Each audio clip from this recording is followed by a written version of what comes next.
Then I think I did Neighbours. That was quite a long time. That was 14 months. Yeah, 14 months was Run a Play. Which again is like it's kind of like an actor's musical as well. Like there's such a... Yeah, even though it's fully sung, it's like an operetta. So, but I suppose there's a bit more grit to it than say like, I don't know, 42nd Street or something. I don't know. Whatever, you know what I mean? So, and also there's not much dancing, which really suited me quite well. But that was great. I love that. That was one of the best experiences I've had. It's tough. It's a completely different ballgame. And I still think it's music theatre and doing shows like that for long running shows, like those guys that do that all the time and jump from show to show and like that. It is so hard. Brutal on their bodies. It is brutal on their body. It's brutal on the mind. It's a little bit like being in lockdown. Like you get up every day and you're like, oh, I've got to do that same thing, you know, and I'm really locked into what I'm doing. You know what I mean? I've got to, there's a whole process. And you know, if you're a lead role, you've got to protect the voice all the time, and you've got, you know, any little injury is like a huge deal. Yeah, massive.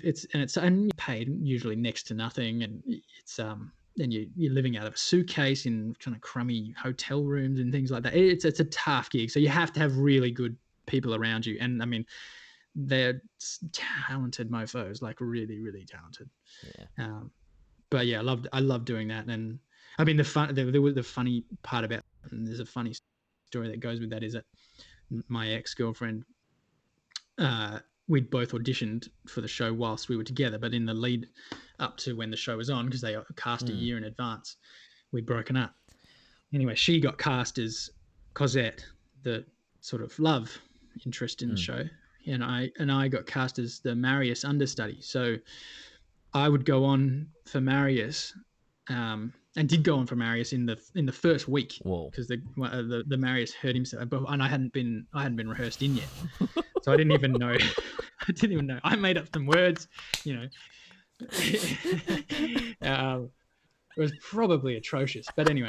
But I would have to go on stage and pretend to be in love with my ex-girlfriend whenever I was on for that role, and it was hard. It's a strange experience. Oh man, that's why any budding actors out there, anyone who wants to get into the industry, you don't date the people that you're going to end up working with.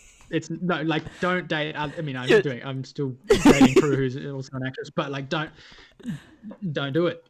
It's just bad. It can work out in weird ways. There's so many stories like that too in the industry. So yeah, there's your hot tip. Yeah. Hello, and thank you for watching this takTalks clip. If you enjoyed it, please like and subscribe. If you want to see the full conversation, click here. If you want to see all of the takTalk clips, click here. And if you want to see all of the takTalk conversations, click here.